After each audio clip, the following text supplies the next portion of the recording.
diakona o hazala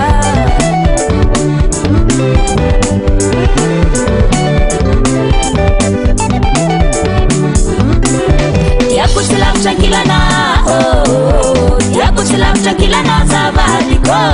diako silam tranquilana oh diako silam tranquilana zavadiko eka mama diako silam tranquilana oh diako silam tranquilana zavadiko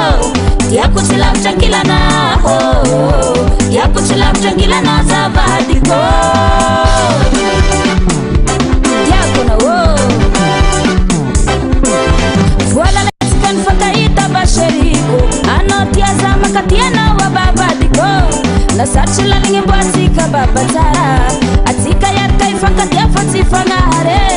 sisi andogare kona wa basheri kaza misina tamisalansi karwe badi kwaye ya kusilam tranquilana oh ya kusilam tranquilana zavadiko ya kusilam tranquilana oh ya kusilam tranquilana zavadiko deka mama